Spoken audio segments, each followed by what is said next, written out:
Hi everyone, welcome to episode 3 of Bullhorns and Sirens with myself Sam, Tommy, and James. And James. James.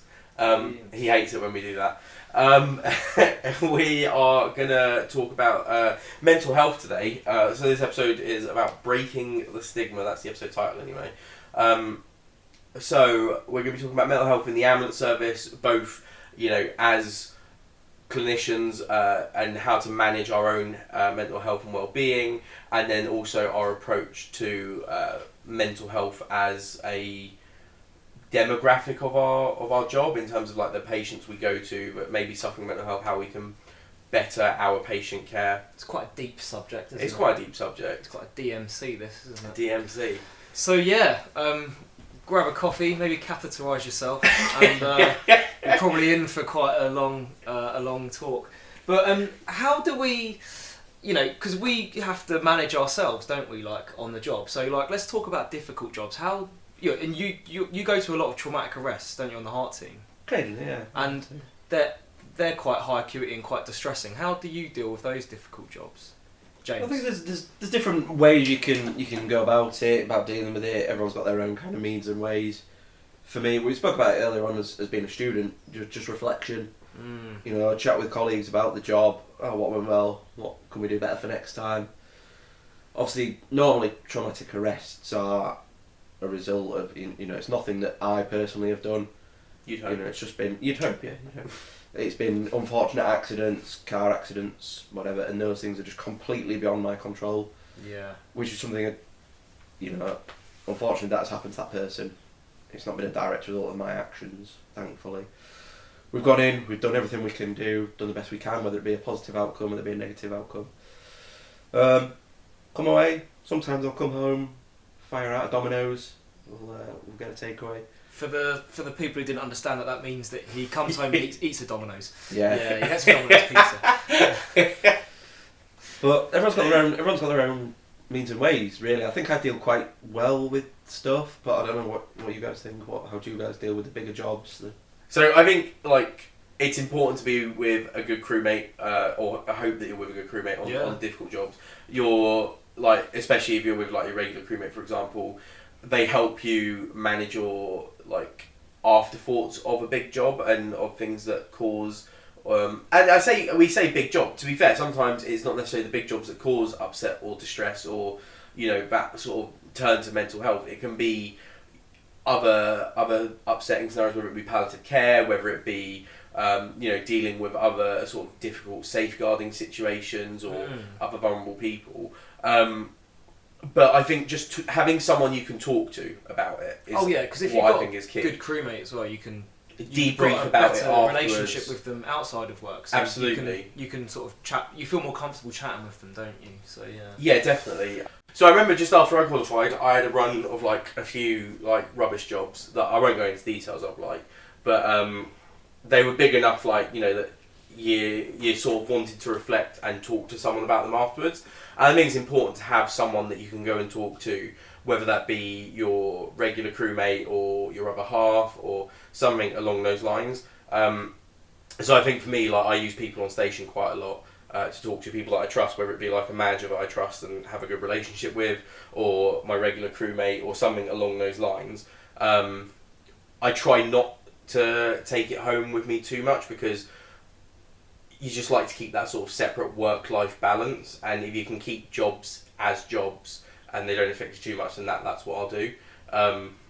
But talking about it is key, and getting it off your chest is key. To just feeling better about that job and getting different people's opinions on how they deal with it, how they dealt with it, how they would have dealt with it versus how you did deal with it.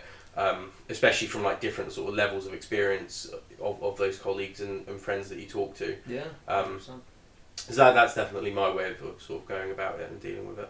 When you this came from a psychotherapist, this information, and this is what she told me, which I thought was quite interesting. And she said that when you see a traumatic incident, it's not normal for your brain to see that, or when you experience something traumatic. And what your brain does is it mixes all of the information up in your head to try, because it doesn't know how to deal with that traumatic incident, it doesn't know where to store it in your brain.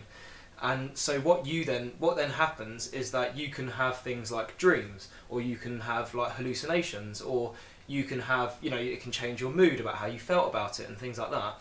And the more you talk about it, the more it allows your brain to almost put those puzzle pieces back together again to make it normal. And then once all those puzzle pieces have been put back together again, your brain can then store that comfortably and also safely as a memory that isn't as traumatic as it once was. And that's what basically talking about it does, if that makes sense. Interesting. Yeah, very interesting. Yeah. Oh.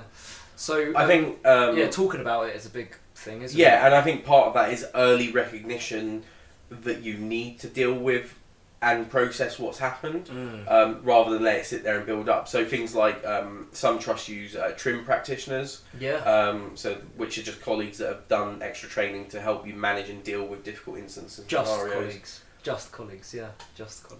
What? No, I'm joking. It's fine. Well, like isn't they are? Isn't that? It's not like it's someone external to the trust. They're just colleagues, aren't they? Colleagues, friends, or whatever. Yeah, absolutely. And then also, I mean, like depending on what if you have another half partner, a loved one, depending on what they do, you've also got them for support and to talk to. After the job as well. I mean, it depends on whether or not you feel like you want to offload that trauma onto someone that doesn't deal with that sort of trauma. Because then, for me, I feel guilty if I go home and try and offload that onto someone that doesn't see or do what we do. Yeah. Like where James is lucky because he is. His other half is a paramedic. As well. Yeah, that understanding definitely. I mean, my other half's in healthcare, so I'm lucky in that I can talk about certain things, but then I withhold it because I'm like, I put my own barrier on it. Like I'm like, do you know what? I don't want to completely offload this on you because what she does in healthcare versus what I do in healthcare are two different things to that extent. Yeah, no, 100%, man. But yeah, so it's good. Like, so if you don't have another half that you can talk about it to, there's probably loads of people on the station that you can talk to as well, isn't there? Like, and I think talking is probably the main thing that we sort of have been saying, isn't it? How we deal with it is talking about it. So that's quite interesting. So other techniques for managing? Yeah, what the difficult job? I was going to say things like writing about it is good. It's like reflecting. Well, putting it down on paper and just getting it out of your head and onto paper is a good way of like looking at it, because then it's there, but it's not up here. It's down there on paper and out of you. Yeah, that's pretty good. Do you does the Heart team do any like group debriefs like about different jobs that they? Because I know that a lot of HEMS. They do like clinical governance days, and do you guys do like governance? Yeah, so we're trying to get them going a bit more. But more for like a debrief for how you feel rather than because they're clinical ones, aren't they? The clinical governance is like how can we improve. Yeah, how can we improve from a clinical point of view? Yeah, but from a mental health point of view and how we manage our own stresses and human factors and stuff. Do they talk? Do they do anything like that? They were quite, because obviously the Heart team, as we know, a team of 6, 7, 8, depending on the team size. Quite lucky that we can get back, have a cup of tea, have a biscuit, have a chat about it, and I think that's we've talked a lot about talking and stuff. I think normally it's a little bit further down the line, later on in the day, a couple of shifts later, we might go, do you know what, we did this job the other day, let's run it again as a scenario. Okay. Let's go through it, and there's obviously not the pressure of whatever it was, let's say it's an RTC, there's not the pressure of the fire service cutting the car apart, police nagging you, what injuries have they got, are they going to hospital, etc. You can just focus mainly on the clinical type stuff, and you can run through that. That's true, and then also you can compare, like at that point in the scenario, you could probably compare how you felt in the real scenario. Yeah. And then be like, so I could feel like this and stuff. So yeah. There's normally guys that weren't on shift at that time. Might have someone from a different team come in. They'll go, I've obviously heard about your job. They can offer their opinion as a bit of an outsider. It's like, did you think about this? Was this a consideration? Or what happened when this happened? And it kind of makes you just reflect on it that little bit more. And I'm pretty lucky that it hasn't affected me too much, but I know that the stresses from a difficult job are also impacted by your outside of work stresses as well. There's a lot of people with like personal issues outside of work that find it impossible to like bring them into work, impossible not to bring them into work, and then that affects the way they deal with difficult jobs as well, right? Yeah, like I think you've got to ideally have like we were saying, a good baseline of your own mental health. it's not great if you're coming into work and you've got external factors going on that are going to influence your decision making. Yeah, definitely, because this job fluctuates your mental health as you go. Like you should have a solid baseline before you go in. Yeah, definitely. Because otherwise, you're going to hit so many like highs and lows that you're going to struggle to balance and keep sort of like on a steady trend. So you've got someone who is their mental health is unstable. Yeah. But they want to be a paramedic or they want to work on the road. Mm. At what point are they ready to work on the road? I mean, that's going to be on like a individual basis. It's going to be like when they feel they're ready. Like they need to be aware and understand that, like, there are going to be incidences that they go to that might reflect things going on in their personal life, and therefore they might find that more challenging to deal with, and that might impact their own mental health and their own way of dealing with that incident and that job. And so as long as you, I think, understand and are aware of that, and perhaps have a good support network in place beforehand, and also have a like your own already like existing ways of managing your mental health and knowing how to keep yourself at a good baseline, I think then you should be good and ready to go onto the road. Yeah. You should have recovered from your journey before you start like on a new path, essentially. Like no, like I mean Okay. that sounds very like ooh, but no, you should isn't like, because there's no point entering it whilst you're still in recovery from your own trauma. Yeah.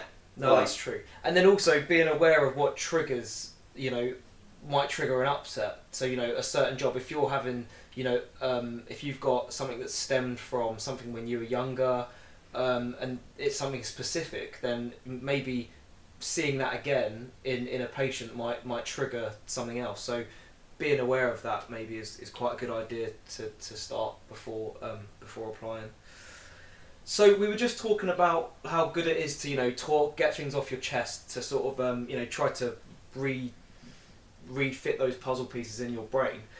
But there are also charities out there that we can go to as frontline staff. Yeah. So there's external charities. You've got the Ambulance Service Charity, or TASC, who are good and offer support for mental health.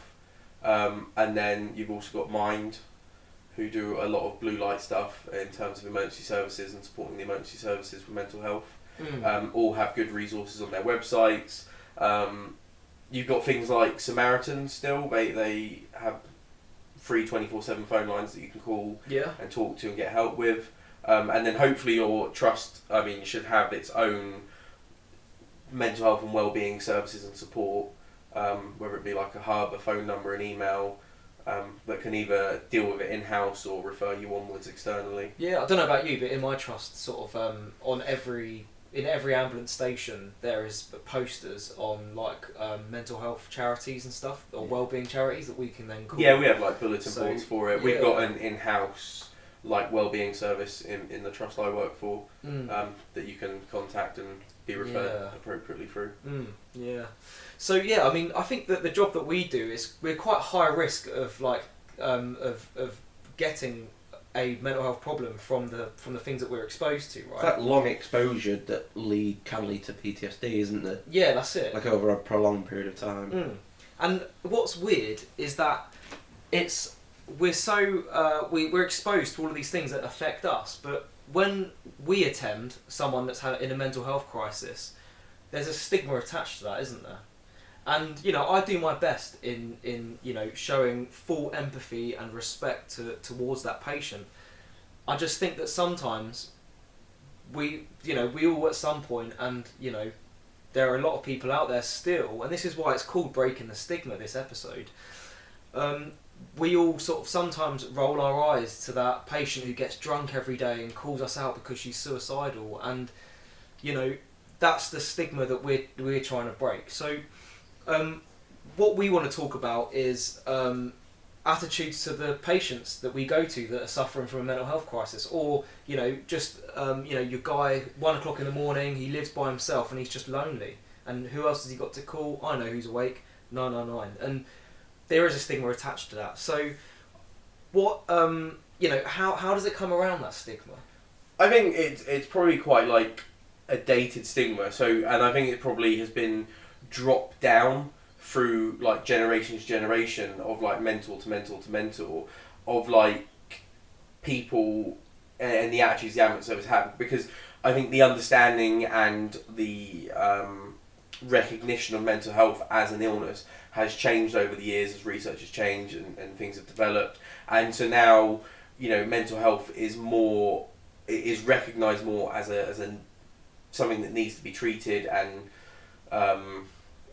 approached appropriately, rather than like before the old generation. If you look at like what the ambulance service used to be and how it's developed now, you know, it used to very much be a sort of a conveyance service into hospital rather than access to healthcare sort of service. Yeah.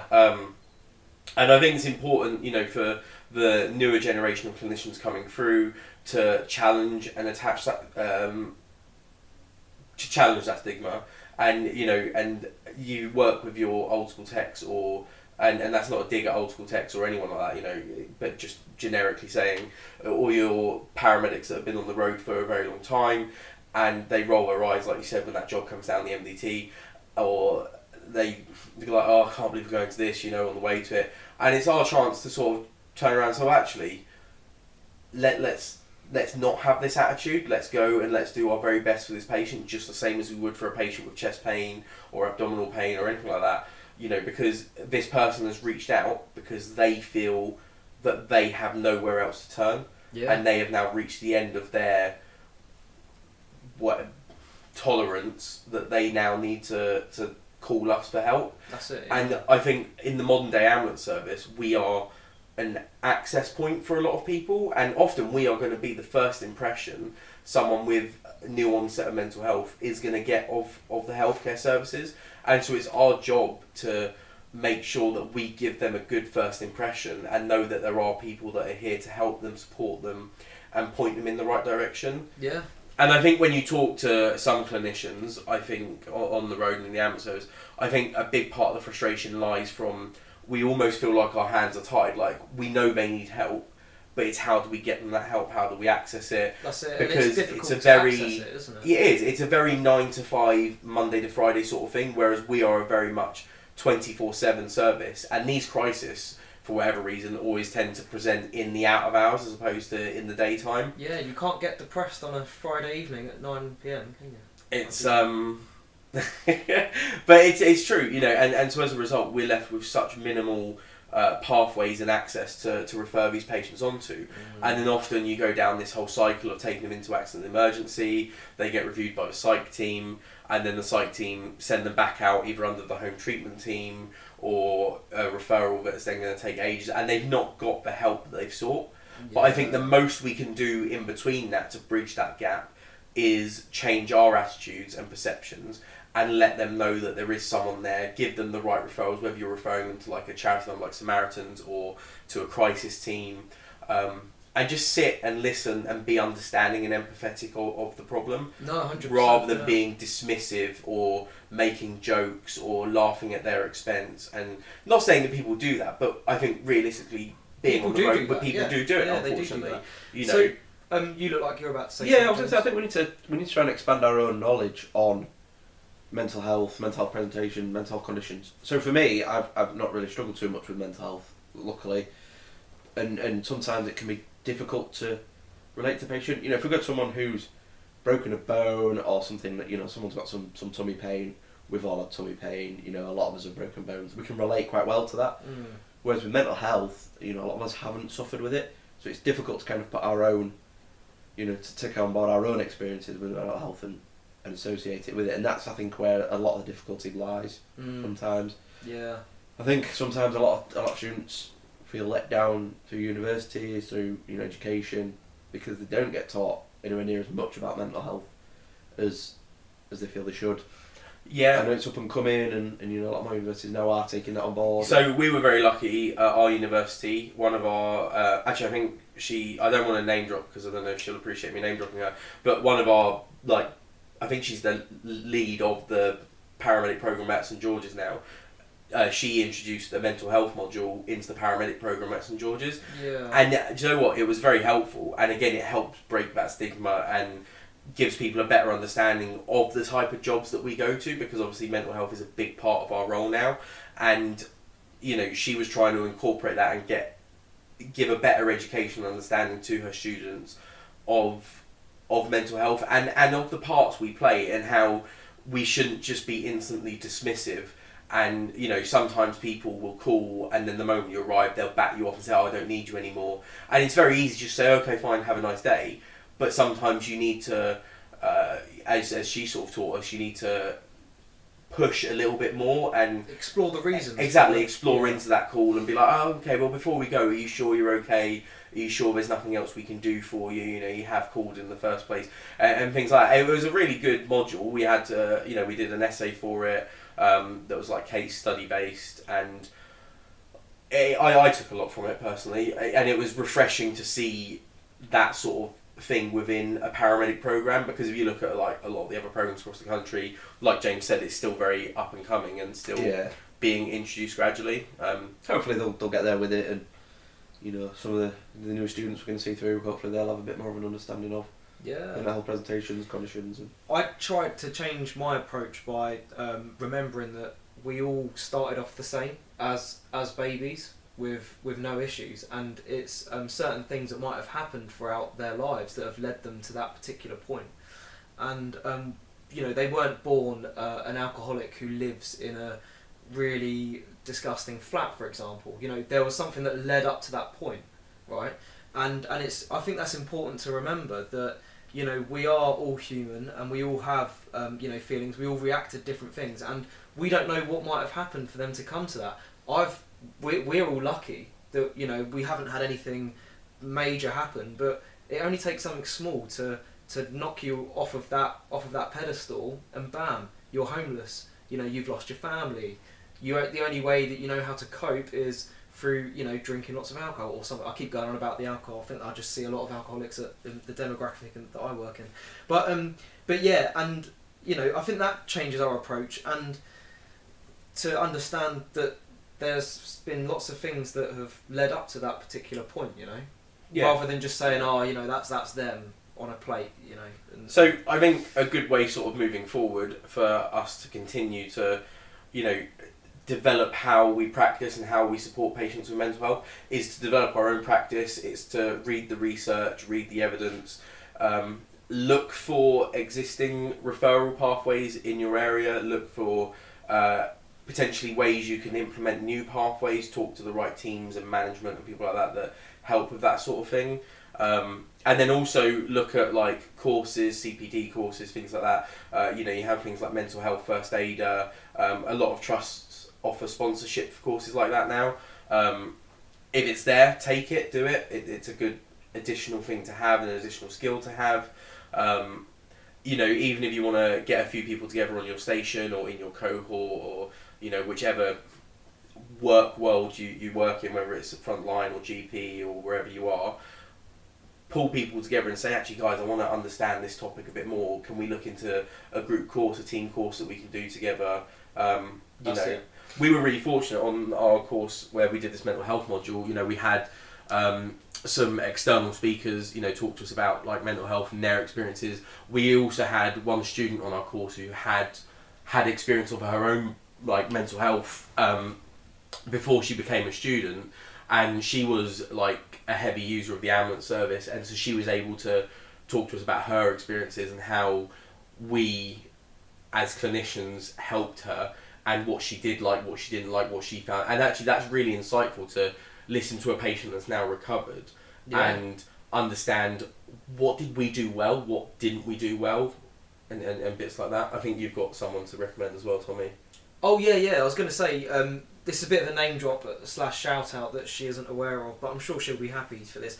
We're not mental health specialists. Mm-hmm. We're not going to be able to lecture people on how to deal with the patient. All we want to do is chat about it, about breaking the stigma. And my friend, I've got a friend called Olivia.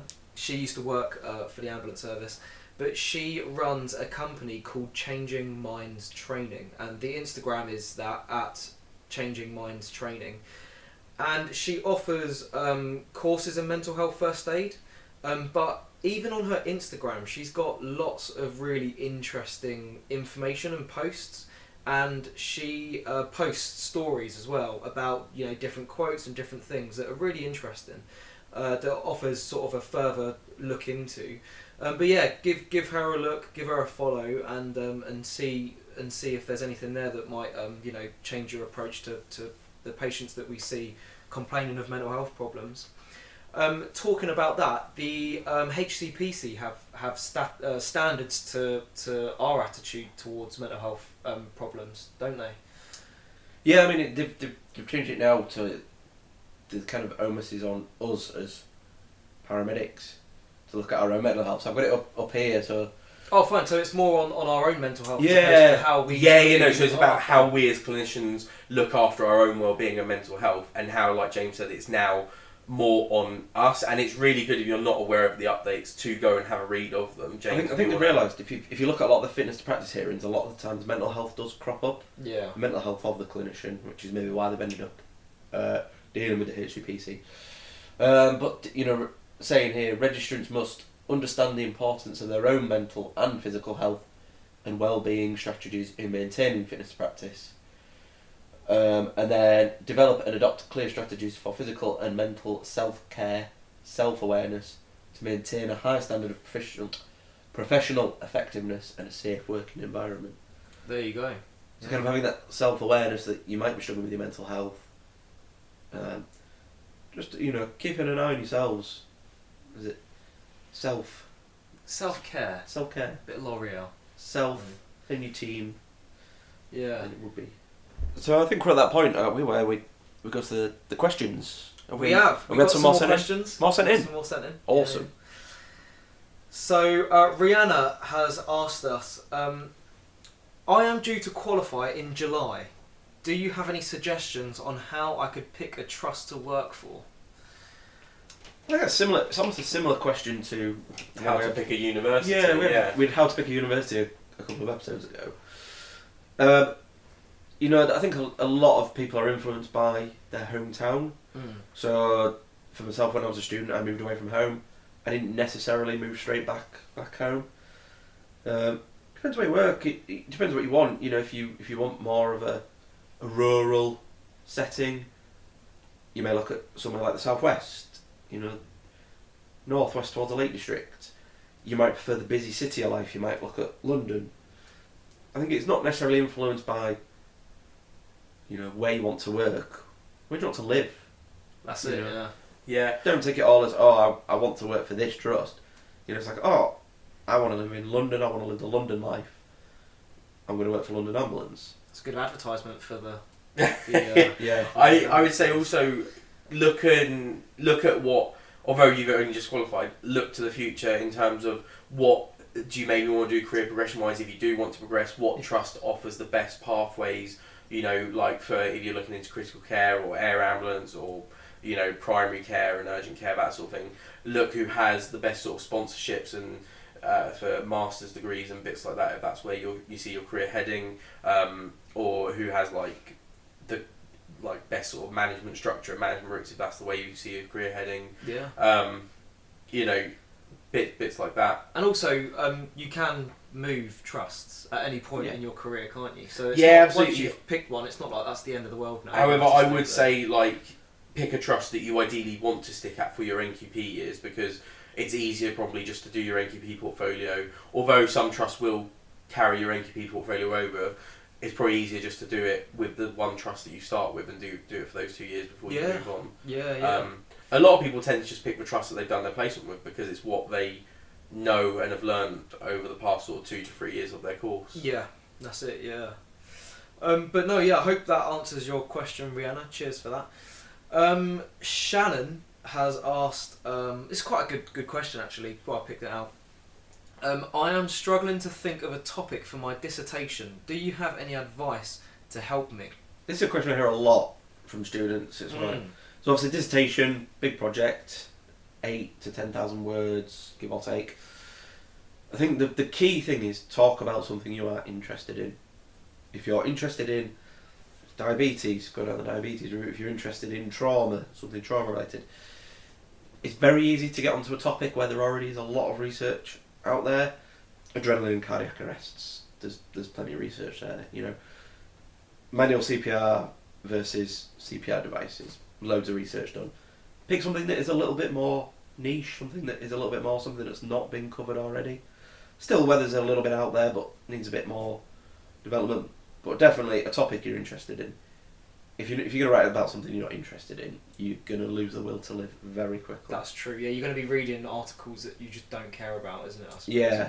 So, do you remember what you did your dissertation on? I did it on the diabetes. So. Oh, okay. Fluid use in paediatric diabetic ketoacidosis. There you go. Wow. That is a very niche subject. Yeah. I Yeah. think I went a bit too niche. Yeah. Well. Feel like I maybe should have done something a bit more like adult fluid use. Yeah. Did much come with that? There was loads of small research pieces here and there, but really small sample sizes. Oh, okay. Basic outcome was we need to do a large sample size study, to ascertain whether we use. Which is what James is going to do in his masters. No. No, not really. And then what about you, Sam? What did you do your dissertation on? So we didn't do dissertations. We did a lit review instead of like a full dissertation. Fine. But I did mine on midazolam versus diazepam in paediatric status. Cool. Which was just something I was interested in. Mm. Yeah. Just like James said, just pick something that's got research there, because you don't want to go and pick something that's not got enough papers to support. Yeah, you'll be searching high and low for that the article topic. that doesn't exist. Yeah. Hopefully that covers it. Does, yeah. I mean, I haven't done a dissertation, so I've got no advice to offer. You've got it to look Yeah, apart you've from- not done one yet. Apart from keep it real. That pretty much sums up the podcast. I hope that this opens this, even just talking about it's opened my mind, and it's gonna, the next time I go to a mental health patient, I'm gonna try to break that stigma and try to think more openly about what's led them to get to that position, and more holistically, how can I help them, as opposed to just going, oh, so are you meeting any of the jail calc red flags that mean they need to take you into A&E tonight, or what? And those are the things that we think about, but really sort of putting that holistic approach onto the patient, I think is quite good, which I'll be doing next. But thanks for listening, thanks for your questions, and next time is episode 4. Hopefully we're going to be getting a special guest come on, but if not, it will be something even better, so don't worry. And as always, feel free to send more questions in to our Instagram page at Bullhorns and Sirens or at Pocket Clinician. You can email them in as well, which is pocketclinician@outlook.com. awesome. So yeah, thanks for that. Feel free to check out our Instagram, and thanks for listening, guys. Thanks, Sam. Thanks, James. Thank you. We'll see you on the next one.